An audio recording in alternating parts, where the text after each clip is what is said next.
CM योगी के कार्यकाल के 9 साल पूरे हो चुके हैं। सीएम योगी एक कार्यक्रम को संबोधित कर रहे हैं, सीधा लिए चलते हैं।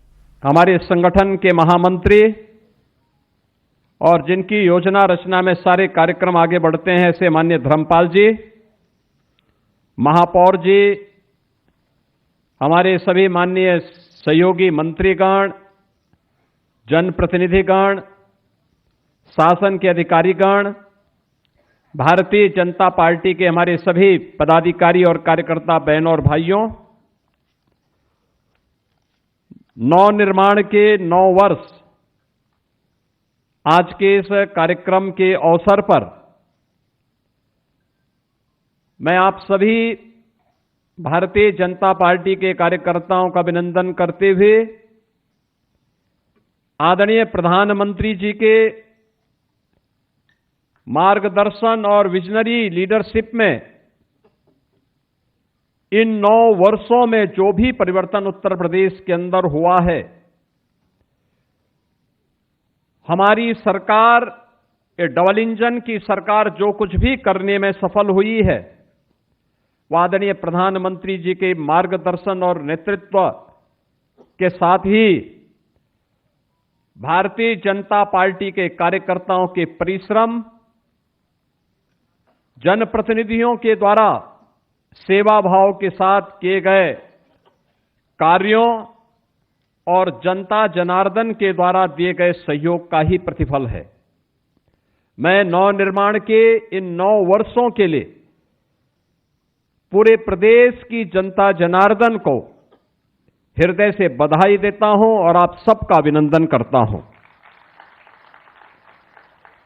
बहनों और भाइयों,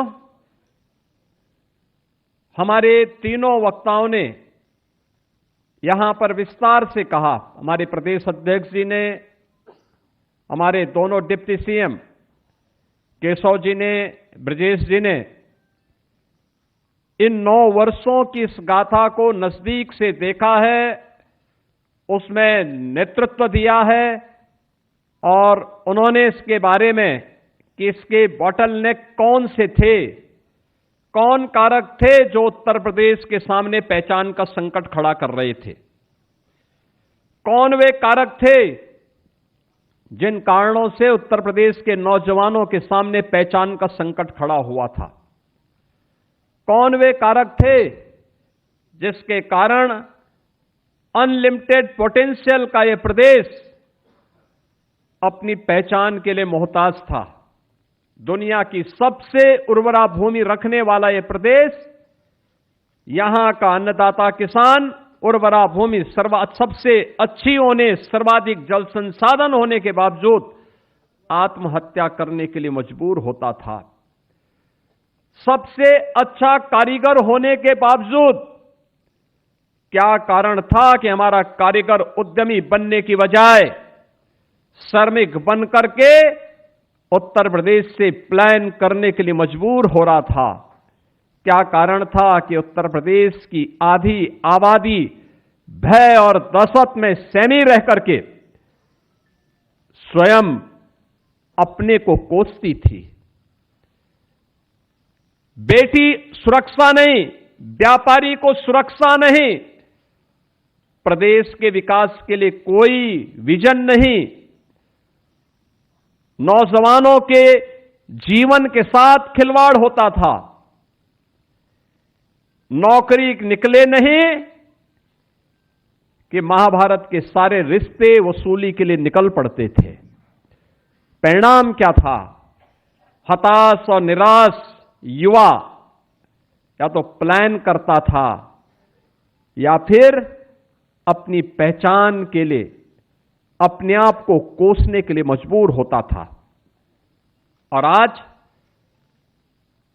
पिछले 9 वर्षों में ये डबल इंजन सरकार ने जो भी परिवर्तन दिया है, चाहे वह सुरक्षा के लिए, चाहे वह प्रदेश के लिए इंफ्रास्ट्रक्चर के लिए, चाहे वह प्रदेश के अंदर इन्वेस्टमेंट के लिए, चाहे वह प्रदेश के अंदर एम्प्लॉयमेंट के लिए, चाहे वह प्रदेश के अन्नदाता किसानों के लिए, चाहे वह आधी आबादी महिलाओं के लिए, या फिर प्रदेश के अंदर वेलफेयर की जो स्कीम है, कल्याणकारी स्कीम है, इनके माध्यम से दलितों को, वंचितों को, अति पिछड़ों को और समाज के गरीबों के उत्थान के लिए जो कदम बढ़ाए गए हैं, इनको लेकर के जो कार्यक्रम हुए हैं, सुशासन के लक्ष्य को प्राप्त करने के लिए शिक्षा में, स्वास्थ्य के क्षेत्र में, पर्यावरण के क्षेत्र में,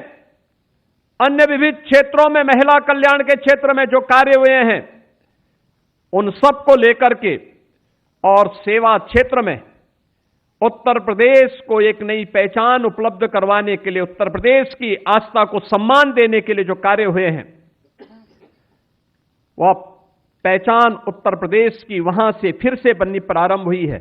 इन सभी 9 थीम पर आधारित ये 9 दिवसीय वासंतीय नवरात्रि के कार्यक्रम से प्रारंभ के दिन से लेकर के अगले 9 दिनों तक, यानी नवमी तक, ये 9 प्रकार के अलग अलग थीम पर आधारित कार्यक्रम प्रदेश भर में हो, इसके लिए जनचर्चा का विषय बने। चर्चा परिचर्चा के माध्यम से हम एक दूसरे के सामने अपनी बातों को रखें और अब तक की 9 वर्षों की इस यात्रा के बाद आगे के लिए हमारा विजन क्या होना है।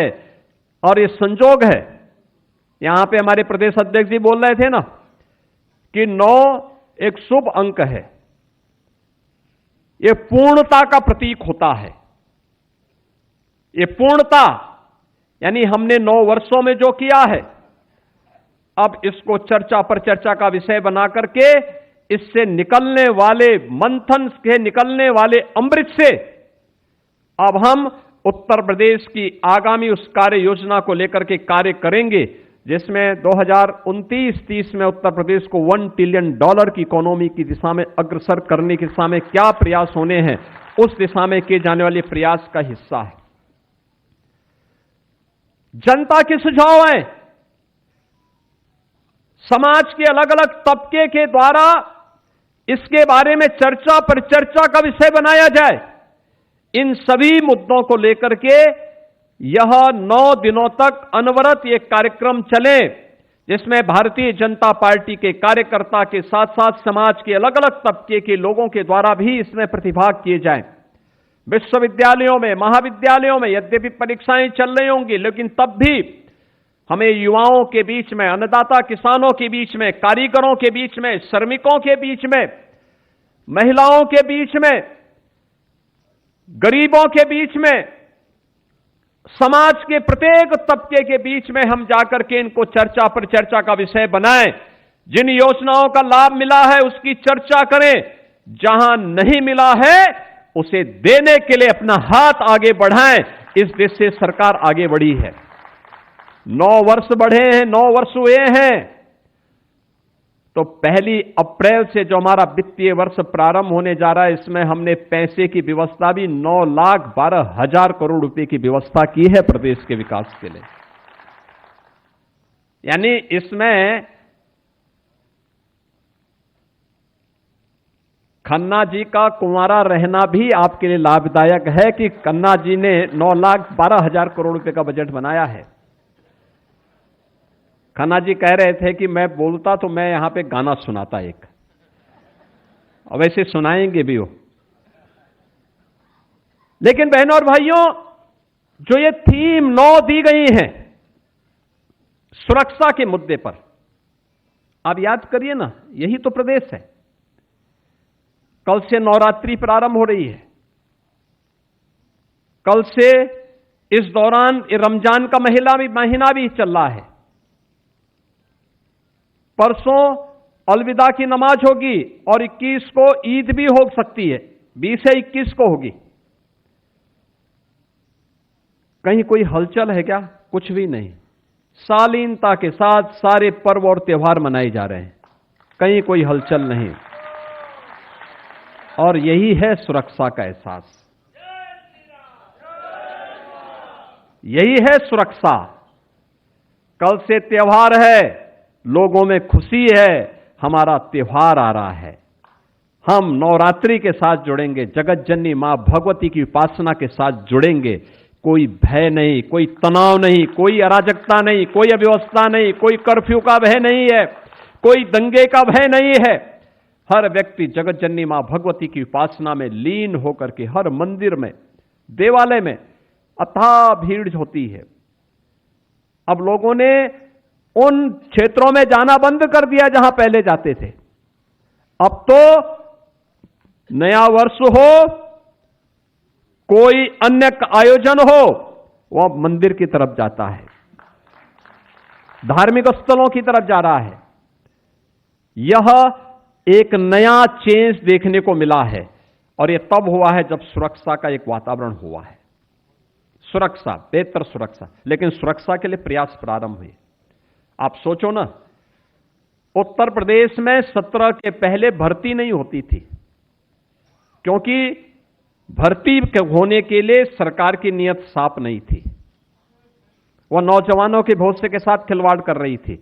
हम लोगों ने 9 वर्षों में प्रदेश में 9 लाख से अधिक सरकारी नौकरी दी है, जिसमें 2,19,000 केवल पुलिस भर्ती हुई है। 2,19,000 पुलिस भर्ती 9 वर्षों में उत्तर प्रदेश के अंदर हुई है। पुलिस की ट्रेनिंग की क्षमता आपने देखा होगा। अभी हाल ही में पिछले दिनों आदरणीय गृह मंत्री जी आए थे, उन्होंने उत्तर प्रदेश में 60,244 पुलिस भर्ती के अभ्यर्थियों को नियुक्ति पत्र प्रदान किए थे, उत्तर प्रदेश पुलिस के। मुझे याद है 2017 में जब हम लोग पहली पुलिस की भर्ती निकाल रहे थे, हमारी कैबिनेट थी उस समय, ज्यादातर मंत्रीगण तब भी हमारे साथ में थे। केशव जी थे, ब्रजेश जी थे, उस समय खन्ना जी भी थे, उस समय शाही जी भी थे, ये सभी मंत्रीगण, ओम प्रकाश राजभर जी भी थे। और उस समय हम लोग चर्चा कर रहे थे कि ये भर्ती हम करेंगे, हमें उस समय 30,000 भर्ती करनी थी पुलिस की पहले फेज में, लेकिन ट्रेनिंग के लिए हमारे पास क्षमता नहीं थी। हमारे पास केवल 3,000 ट्रेनिंग की क्षमता थी। मैंने उस समय भारत सरकार के गृह मंत्री, लखनऊ के यशस्वी सांसद आदरणीय राजनाथ सिंह जी से बातचीत की। उस समय के भारतीय जनता पार्टी के राष्ट्रीय अध्यक्ष और आज के गृह मंत्री आदरणीय अमित शाह जी से मैंने बातचीत की, और इन्होंने कहा कि आप मिलिट्री, पैरामिलिट्री और अन्य राज्यों के भी ट्रेनिंग सेंटर को ले लीजिए, और अच्छा होगा कि 30,000 की भर्ती कर दीजिए। जब मैंने यहां बैठक ली गृह विभाग की, मैंने कहा भी ये भर्ती क्यों नहीं हो रही है, तो मुझे बताया गया कोर्ट का स्टे है। मैंने कहा भी कोर्ट के स्टे का कोई कारण तो होगा। कहा हां, कोर्ट ने कहा कि इस तरीके से ट्रांसपेरेंसी आनी चाहिए। मैंने कहा ये तो अच्छी बात है, हम माननीय न्यायालय के आदेश का पालन करें और भर्ती की प्रक्रिया को आगे बढ़ाएं। और हमने 30,000 की भर्ती प्रारंभ की। भर्ती एक समय सीमा के अंदर हुई। हमने मिलिट्री, पैरामिलिट्री और अन्य राज्यों के ट्रेनिंग सेंटर लिए, तब हम 30,000 भर्ती करवाए थे। बहनों और भाइयों, 2025 में जब हमने भर्ती करवाई, उनकी ट्रेनिंग 60,244 की ट्रेनिंग आज हम उत्तर प्रदेश के ही ट्रेनिंग सेंटर में करवा रहे हैं। हमें मिलिट्री, पैरामिलिट्री, अन्य राज्यों के ट्रेनिंग सेंटर नहीं लेने पड़े। और ये सभी 60,244 जो पुलिस कार्मिक भर्ती हुए हैं, इनमें अनिवार्य रूप से 20% बेटियां भर्ती हुई हैं, अनिवार्य रूप से। और ये सभी लोग अब पुलिस भर्ती के हिस्से बने हैं। इनकी ट्रेनिंग पूरी हो रही है। नवरात्रि के तत्काल बाद ये लोग फील्ड में आएंगे। यद्यपि ये लोग अपनी सेवाएं देते हैं कभी कभी, लेकिन इसके बाद ये फुल फ्लेज प्रदेश की व्यवस्था में आएंगे, प्रदेश की सुरक्षा को और सुदृढ़ करने में अपना योगदान देंगे। बहनों और भाइयों, ऐसे ही आपने देखा होगा उस समय कैसे यूपी पब्लिक सर्विस कमीशन रहा हो, उत्तर प्रदेश उच्चतर शिक्षा चयन आयोग रहा हो, उत्तर प्रदेश माध्यमिक शिक्षा चयन आयोग रहा हो, अन्य हर एक आयोग और भर्ती बोर्ड पर भ्रष्टाचार के तमाम आरोप लगे हुए थे, तमाम आरोप लगे हुए थे, कोई काम नहीं हो पाता था। लेकिन हम लोगों ने प्रदेश के अंदर पुलिस में रिफॉर्म किए, पुलिस में सुरक्षा का वातावरण दिया, पुलिस को आधुनिक बनाने का कार्य किया। एफएसएल लैब्स हो, पुलिस का स्टेट फॉरेंसिक इंस्टीट्यूट के निर्माण का हो, एसएसएफ के गठन का हो, या पीएससी की मृत पड़ी बहानियों को फिर से पुनर्जीवित करने का कार्य हो। पिछली सरकारों ने तो दंगाइयों का काल पीएससी को समाप्त कर दिया था। हमने उनकी सभी 34 कंपनियों को फिर से पुनर्जीवित करके पहली बार उत्तर प्रदेश पीएससी में 3 महिला बटालियन का गठन किया है, और तीनों बटालियन वीरांगना उदा देवी पासी के नाम पर, वीरांगना झलकारी बाई कोरी के नाम पर, वीरांगना अवंतीबाई लोधी के नाम पर, ये तीनों बटालियन का गठन हमारा प्रदेश के अंदर हो गया है। और तीनों बटालियन में इन तीनों वीरांगनाओं की अश्वारोही प्रतिमाएं भी वहां पर स्थापित कराई जा रही हैं। बहनों और भाइयों, पुलिस कमिश्नरेट सिस्टम हमने 7 जनपदों में लागू किया। ये पुलिस रिफॉर्म का पार्ट था। आज हमारे पास फॉरेंसिक लैब्स हैं, आज हमारे पास फॉरेंसिक इंस्टीट्यूट है, आज हमारे पास स्पेशल प्रदेश के अंदर आज स्पेशल सिक्योरिटी फोर्स है, एसडीआरएफ है, और आज उत्तर प्रदेश के पास हर जिले में एक एक साइबर थाना भी है, और हर थाने में एक एक साइबर हेल्प डेस्क भी आज हम लोगों ने वर्तमान की चुनौतियों को ध्यान में रख करके प्रस्तुत किया है। यह है सुरक्षा के लिए प्रदेश के अंदर जो कार्यक्रम बनाए गए हैं। अभी हम लोग सिंगापुर और जापान की यात्रा पे मैं गया था, मेरे साथ में वित्त मंत्री और उद्योग मंत्री थे। केशव जी और आईटी मिनिस्टर जर्मनी की यात्रा में गए थे। हम लोग जब उन देशों की यात्रा में थे, वहां का बड़ा मंत्री और बड़ा सड़ा उद्यमी मिलता था, एक ही बात कहता था, और कहता था हम यूपी में इसलिए आ रहे हैं क्योंकि यूपी में जीरो टॉलरेंस और जीरो करप्शन की नीति के तहत उत्तर प्रदेश के अंदर आज हर व्यक्ति आना चाहता है। बहनों और भाइयों, ये उत्तर प्रदेश की सरकार की थीम इंफ्रास्ट्रक्चर 17 के पहले के बारे में जो बात आई थी, सड़क में गड्ढा है या गड्ढा में सड़क है इसका पता नहीं लग पाता था, खेत है या सड़क है यह भी नहीं पता लगता था। आज आप देख रहे होंगे उत्तर प्रदेश के अंदर एक्सप्रेसवे के रूप में 55% देश का इंफ्रास्ट्रक्चर एक्सप्रेसवे का यूपी के पास, और गंगा एक्सप्रेसवे इसी महीने कंप्लीट हो रही है। गंगा एक्सप्रेसवे के बनने के बाद उत्तर प्रदेश का शेयर हो जाएगा 60% एक्सप्रेसवे पर उत्तर प्रदेश का अधिकार। लगातार उत्तर प्रदेश ने कनेक्टिविटी को बेहतर किया है। हर inter state connectivity, international connectivity 4 lane की है। आज वहां पे मैत्री द्वार बनाए गए हैं। आपने देखा होगा किस रूप में चेंज आया है। हर जिला मुख्यालय 4 लेन से जुड़ा है, हर ब्लॉक और तहसील मुख्यालय 2 लेन और 4 लेन की कनेक्टिविटी से जुड़ा हुआ है। हर जगह व्यवस्थित रूप से इस कार्यक्रम को आगे बढ़ाने का कार्यक्रम आज प्रदेश के अंदर हुआ है। देश का सबसे बड़ा रेल नेटवर्क यूपी के पास, देश के अंदर सबसे अधिक सिटी के अंदर मेट्रो का संचालन, 7 सिटी में हम मेट्रो का संचालन कर रहे हैं। लखनऊ, कानपुर, आगरा, गाजियाबाद, नोएडा, ग्रेटर नोएडा, और अभी हाल ही में प्रधानमंत्री जी ने मेरठ के भी मेट्रो का संचालन किया है। देश की पहली रैपिड रेल दिल्ली मेरठ के बीच में प्रारंभ हो चुकी है। देश का पहला रोपवे ये उत्तर प्रदेश के अंदर बन रहा है वाराणसी में, और देश के अंदर पहला इनलैंड वाटरवे ये उत्तर प्रदेश के अंदर बना है वाराणसी से हल्दिया के बीच। देश के अंदर कनेक्टिविटी के लिए,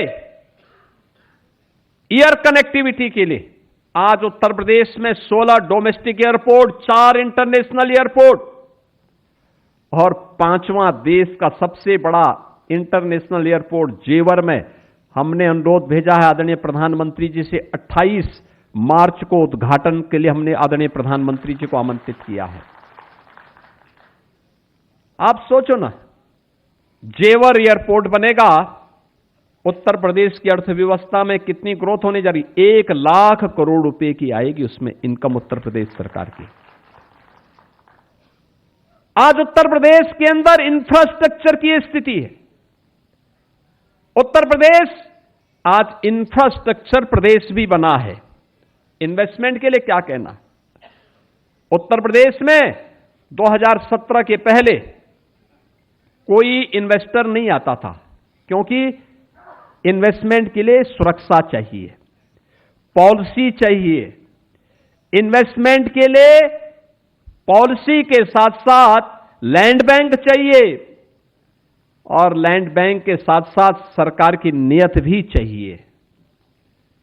याद करिए, 17 के पहले 1947 से लेकर के 2017 तक उत्तर प्रदेश के अंदर बामुश्किल से 14,000 से कम उद्योग थे, और आज अब तक हमारे पास 31,000 तो बड़े उद्योग लग चुके हैं। 96 लाख एमएसएमई यूनिट हैं। 96 लाख एमएसएमई यूनिट भी यूपी के अंदर आज के दिन पर कार्यरत हैं। एमएसएमई यूनिट में 3 करोड़ 11 लाख से अधिक लोग कार्य कर रहे हैं, और हमारे जो उत्तर प्रदेश के अंदर 31,000 से अधिक बड़े जो भी उद्योग लगे हैं, इन उद्योगों में भी 65 लाख से अधिक लोग कार्य कर रहे हैं। बहनों और भाइयों, इन्वेस्टमेंट तब आता है जब सरकार की नीयत अच्छी होती है। 17 के पहले तो ये मान लिया गया था, यानी जो लोग हमारी आस्था को अंधविश्वास बोलते थे, वे नोएडा नहीं जाते थे। वे नोएडा नहीं जाते थे क्योंकि उनको लगता था नोएडा जाएंगे तो कुर्सी से उतर जाएंगे। और जब मैं आया, मुख्यमंत्री बना, मुझे मुख्यमंत्री का दायित्व दिया गया, तो मैंने कहा भी नोएडा जाएंगे। लोगों ने कहा मुख्यमंत्री नोएडा जाता धड़ जाता। मैंने कहा भी कुर्सी बाद में जाए, आज जाए, अच्छा आज ही चली जाए, लेकिन नोएडा जाएंगे। अगर प्रदेश का भला होगा तो हम नोएडा जाएंगे, और नोएडा के विकास की जो वहां पे बैरियर है, इन बैरियर को हटाएंगे। आज नोएडा, ग्रेटर नोएडा विकास के पथ पर अग्रसर है, देश के विकास में योगदान दे रहा है। अगर हम लोग नोएडा नहीं जाते तो देश के अंदर, बहनों और भाइयों, 55% मोबाइल का मैन्युफैक्चरिंग यूपी नहीं कर पाता है। इलेक्ट्रॉनिक कंपोनेंट का जो 60% निर्माण देश के अंदर हो रहा है, वो यूपी में नहीं हो पाता, क्योंकि मुख्यमंत्री के लिए तो वहां जाना एक अपशकुन बना दिया था। वो अपशकुन यूपी के लिए बनाया गया था, मुख्यमंत्री उसका एक माध्यम बना था। हम लोगों ने कहा अपशकुन को उखाड़ फेंकेंगे, विकास में इसको बाधा नहीं बनने देंगे। आज हम लोगों ने उसको भी दूर किया है। उत्तर प्रदेश बेहतरीन डेस्टिनेशन बनकर के निवेश का आगे बढ़ा है। अभी तो जापान से, सिंगापुर से, जर्मनी से बड़े पैमाने पे निवेश के लिए निवेशक यूपी में आने वाले हैं। अभी से उनके पत्र आने प्रारंभ हो गए हैं। इस पे सरकार ने काम करना प्रारंभ कर दिया है। जिस प्रदेश में कोई निवेशक नहीं आता था, अब तक 15 लाख करोड़ रुपए का निवेश ग्राउंड ब्रेकिंग हुआ है। 6 लाख का हमारे पास वर्तमान में तैयार है, और हम लोग एक नई दिशा में उसमें आगे बढ़ चुके हैं। आज हर जिले में निवेश हो रहा है। आज हमारे पास लैंड बैंक है, व्यापक लैंड बैंक है, 34 सेक्टोरल पॉलिसीज हैं, निवेश मित्र है, निवेश सारथी है। इस दिशा में प्रदेश आगे बढ़ा है। किसानों के लिए अन्नदाता किसान समझने के लिए इतना पर्याप्त है। उत्तर प्रदेश में सरकार ने पहला डिसीजन अन्नदाता किसानों के लिए लिया था, और अन्नदाता किसानों के लिए जो निर्णय लिया था, वह निर्णय ऋण माफी का था। और ऋण माफी से आज किसान सम्मान निधि तक की इस यात्रा में उत्तर प्रदेश की ग्रोथ रेट एग्रीकल्चर के क्षेत्र में, आपको ग्रोथ रेट देखना है तो हमारे कृषि मंत्री की सेहत को देखकर अंदाजा लगा सकते हैं। 8.5% से बढ़कर के यह 18% हुआ है। 18%। देश के अंदर आज के दिन पर उत्तर प्रदेश कृषि विकास के सबसे तेज गति के साथ आगे बढ़ने वाला राज्य है। अब हमारा अन्नदाता किसान आत्महत्या नहीं करता है।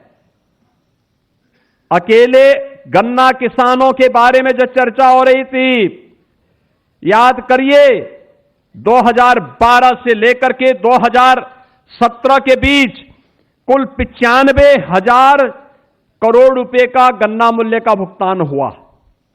और बहनों और भाइयों, हमने 17 से अब तक इन 9 वर्षों में 3,16,800 करोड़ रुपए का गन्ना मूल्य का भुगतान अन्नदाता किसान को किया है। कोई तुलना है 95,000 में और 3,16,800 करोड़ रुपए में? यह है परिवर्तन। यह परिवर्तन है। आज अन्नदाता किसान को जो 2017 में गन्ना किसान को पर कुंटल का दाम मिलता था 300 रुपये पर कुंटल, आज हम उसको 400 रुपये पर कुंटल उपलब्ध करवा रहे हैं। घटतोली बंद, पर्ची की समस्या का समाधान, प्रोक्यूरमेंट किसान से सीधे हो रहा है। धान हो, गेहूं हो, सरसों हो, तिलहन हो, दलहन हो, बाजरा हो, मिलेट हो, ये सबकी सबको हम खरीद रहे हैं। मक्का हो, इन सबकी खरीद सरकार सरकारी क्रय केंद्र में करती है और मिनिमम सपोर्ट प्राइस तय करती है। मार्केट में ज्यादा दाम मिले अच्छी बात है, मार्केट में बेचो, लेकिन कम दाम मिले हम उसकी गारंटी देंगे, आपको इससे कम दाम नहीं बिकने देंगे आपके उत्पाद को। मंडी शुल्क तब 2.5 से 3% लिया जाता था, आज मंडी शुल्क 1% लिया जा रहा है। अन्नदाता किसान को राहत मिले। यह सरकार के द्वारा उठाए गए अन्नदाता किसान के लिए वे लाभ हैं जिनके बारे में यहां पर केशव जी ने बताया कि 90,000 करोड़ रुपए केवल किसान सम्मान निधि से अन्नदाता किसान के खाते में प्रधानमंत्री जी ने दिए हैं। बहनों और भाइयों, ये सरकार की वह कार्यक्रम और योजना है जो अन्नदाता किसान को आज उत्पादक से, जो कर्जदाता सपा, कांग्रेस, बसपा ने बनाया था, आज उसे कर्जदाता से फिर उभार करके हमने प्रदेश के अंदर उत्पादक की श्रेणी में फिर से ला करके उसे फिर से खुशहाल बनाने की दिशा में कदम बढ़ाए हैं। और अब तो हमारा किसान 1-2 नहीं 3-3 फसल ले रहा है। सिंचाई की सुविधा बढ़ी है। प्रदेश में 56 लाख हेक्टेयर में अतिरिक्त सिंचाई की सुविधा इस दौरान हुई है। पहली बार हुआ है कि जो भी ट्यूबवेल थे, प्राइवेट ट्यूबवेल थे, उन प्राइवेट ट्यूबवेल में फ्री में बिजली की व्यवस्था सरकार दे रही है। और अभी जो 23 लाख ट्यूबवेल अभी डीजल से संचालित हो रहे हैं, इस बार बजट में पैसा दिया गया कि हम सोलर पैनल दे करके उन ट्यूबवेल को भी, उन किसानों को भी उससे मुक्त करवाएंगे और प्रदेश के अंदर अन्नदाता किसान को खुशहाल करने के सामने कदम बढ़ाएंगे। महिलाओं के कल्याण के लिए सरकार के द्वारा इस दौरान जो कार्य किए गए, प्रदेश के अंदर 9 लाख से अधिक जो भर्ती हुई है, बहनों और भाइयों, मुझे बताते हुए प्रसन्नता है, इसमें 1,75,000 से अधिक केवल बेटियां भर्ती हुई हैं। बेटियां भर्ती हुई हैं प्रदेश की। 1,10,00,000 से अधिक महिला स्वयंसेवी समूह आज प्रदेश के अंदर आजीविका दीदी के रूप में प्रदेश के अंदर उद्यमी बनकर के काम कर रही हैं। और इस बार के बजट में महिला उद्यमी स्कीम के अंतर्गत हम लोगों ने अलग से पैसे की व्यवस्था उनके लिए भी की है। बेटी बचाओ बेटी पढ़ाओ का प्रधानमंत्री जी का अभियान रहा हो या फिर कन्या सुमंगला योजना में बेटी के जन्म लेने से लेकर स्नातक तक 25,000 का पैकेज और बेटी की शादी के लिए 1 लाख रुपए की सहायता, सामूहिक विवाह योजना में यह आज दे रहे हैं। और मुझे प्रसन्नता है कि 5 लाख से अधिक बेटियों की शादी मुख्यमंत्री सामूहिक विवाह योजना के माध्यम से अब तक संपन्न करने में हमें मदद मिली। निराश्रित महिला हो, वृद्ध जन हो, दिव्यांग जन हो, 1,06,00,000 से अधिक ऐसे परिवारों को 1,06,00,000 से अधिक ऐसे परिवारों को आज प्रदेश सरकार 12,000 रुपए सालाना पेंशन की सुविधा उपलब्ध करवा रही है। और हम बहुत शीघ्र इसके बारे में कैबिनेट फिर से निर्णय लेगा कि इसको भी कुछ बढ़ना चाहिए, जिससे उनके कल्याण के लिए और भी अच्छा काम हो सके। इस दिशा में महिलाओं के कल्याण के लिए और अब तो सरकार ने तय किया कि स्नातक और प्रास्नातक में मेरिटोरियस बेटियों को हम स्कूटी भी उपलब्ध करवाएंगे, उनको और पढ़ने के लिए आगे बढ़ाने के लिए। बेटी की सुरक्षा के साथ साथ उसके सम्मान और स्वावलंबन के लिए मिशन शक्ति का कार्यक्रम सफलतापूर्वक प्रदेश के अंदर चल रहा है। तो उत्तर प्रदेश के प्रतिभावान युवाओं के लिए नौकरी के साथ साथ रोजगार और स्वरोजगार के अवसर उपलब्ध करवाने का कार्य, अकेले एमएसएमई ने 3 करोड़ से अधिक रोजगार उपलब्ध करवाए। बड़े निवेश के माध्यम से 65 लाख से अधिक हम लोगों ने नौकरियां उपलब्ध करवाई। और प्रदेश के अंदर युवा उद्यमी स्कीम के अंतर्गत अब तक 1,30,000 से अधिक हम लोगों ने ऐसे नए उद्यमी उत्तर प्रदेश के अंदर उपलब्ध करवाने में मदद की है। नए बजट में भी हमने प्रावधान किया है 2 करोड़ से अधिक नौजवानों के लिए टैबलेट की व्यवस्था। ये वर्तमान में स्कीम चल रही है, जिनमें 50 लाख नौजवानों को हम दे चुके हैं। शेष नौजवानों को टैबलेट उपलब्ध करवाने का कार्यक्रम भी हमारा आगे बढ़ रहा है। प्रदेश के अंदर गरीब कल्याणकारी योजनाओं के माध्यम से जो कार्य 15 करोड़ लोग फ्री में राशन की सुविधा का लाभ प्राप्त कर रहे हैं। प्रदेश के अंदर गरीब का बच्चा भी वर्ल्ड क्लास इंफ्रास्ट्रक्चर से युक्त विद्यालयों में पढ़ सकता है। अटल आवासीय विद्यालय उसके मॉडल हैं। इस प्रकार का मॉडल हर जनपद में सीएम कंपोजिट विद्यालय के माध्यम से लागू करने के कार्य पहले चरण में हर जनपद में 2-2 गत वर्ष दिए गए थे, 2-2 विद्यालय इस वर्ष भी हम लोग देने जा रहे हैं। प्रदेश के अंदर आयुष्मान भारत हो या फिर उस तबके तक पहुंच, मुसहर को कोई नहीं पूछता था। पिछली सरकारों ने उसको नकारा, बनटांगिया को नकारा, जनजातीय समुदाय को पिछली सरकारें नकारती थी। प्रदेश के अंदर चेरो हो, गौड़ हो, थारू हो, सहरिया हो, बुक्सा हो, मुसहर हो, बनटांगिया हो, इनके बारे में कभी इन्होंने काम नहीं किया, कभी नहीं किया। पहली बार हुआ है 100% सिचुएशन के लक्ष्य तक पहुंचाने के लिए सरकार ने उनके लिए योजनाएं लागू की। आज उनको जमीन के पट्टे भी मिल रहे हैं, आज उनको आवास भी मिल रहा है, आज उनको हर नल घर नल की योजना का लाभ भी मिल रहा है, हर घर तक बिजली भी मिल रही है, हर घर तक राशन कार्ड भी उपलब्ध हुआ है, हर घर को स्वास्थ्य की सुविधा भी उपलब्ध हुई है। ये सभी सुविधाएं उन तबकों तक पहुंचाने का काम, क्योंकि हमने प्रदेश को फिरकों में बांट करके नहीं देखा, हमने जातीय चश्मे से नहीं देखा, हमने क्षेत्रीय चश्मे से नहीं देखा। हमारे लिए तो उत्तर प्रदेश की 25 करोड़ जनता ही परिवार थी और उसको परिवार भाव के साथ उसकी समृद्धि के लिए, उसकी खुशहाली के लिए सरकार ने कदम बढ़ाए और वह आज वहां तक पहुंचाने का काम, चाहे वह दलित हो, वंचित हो, गरीब हो, समाज की अति पिछड़ी जातियां हैं, उन तक भी सरकार पहुंची और योजनाओं का लाभ आज वहां पे आवास के रूप में, शौचालय के रूप में, राशन कार्ड के रूप में, आयुष्मान कार्ड के रूप में, उनके द्वारा चलाई जाने वाली आजीविका मिशन के कार्यक्रम के माध्यम से, मिल्क प्रोड्यूसर के माध्यम से आज वह सब वहां तक दिखाई देता है। उसका लाभ प्रदेश को प्राप्त हो रहा है। बहनों और भाइयों, सुशासन के इस लक्ष्य को प्राप्त करने के लिए शिक्षा के क्षेत्र में जो कार्य हुआ है, आपने देखा होगा पाठक जी जो अपने भाषण में कह रहे थे, बेसिक शिक्षा परिषद की स्कूलों में बेटियां नंगे पैर जाती थी, फटे कपड़े होते थे। अगर सरकार कभी कृपा कर दे 17 के पहले तो जो यूनिफॉर्म देती थी वह अपने आप में मजाक का पात्र बन जाती थी। और आज हम कह सकते हैं उत्तर प्रदेश में बेसिक शिक्षा परिषद में 1,60,00,000 से अधिक बच्चे पढ़ रहे हैं। प्रदेश सरकार उन्हें किसी भी पब्लिक स्कूल और कॉन्वेंट से कम कीमत की यूनिफॉर्म नहीं देती उन बच्चों को।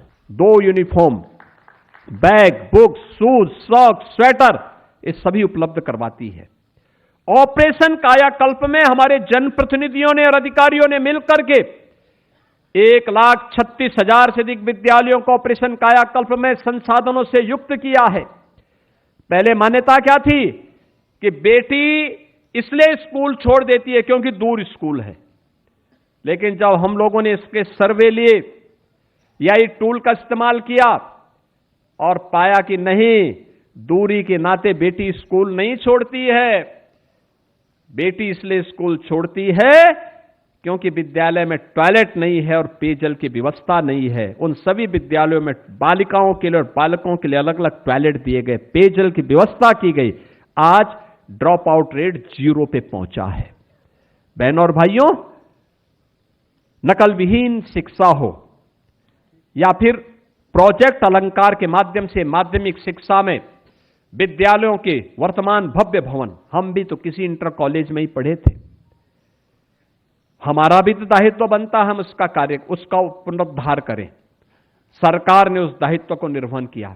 पहली बार संस्कृत पढ़ने वाले बच्चों के लिए स्कॉलरशिप लागू हुई है। वे 6ठी क्लास में हो, पूर्वा में हो या आचार्य की कक्षा में, हर बच्चे को स्कॉलरशिप आज सरकार उपलब्ध करवा रही है। और उनके लॉजिंग फूडिंग की एक नई स्कीम के साथ भी हम आगे आ रहे हैं कि संस्कृत पढ़ने वाले बच्चों के लिए रहने की व्यवस्था हो, खाने की व्यवस्था हो, जिससे संस्कृत के माध्यम से वे समृद्धि के मार्ग पर प्रदेश सरकार को आगे बढ़ा सकें।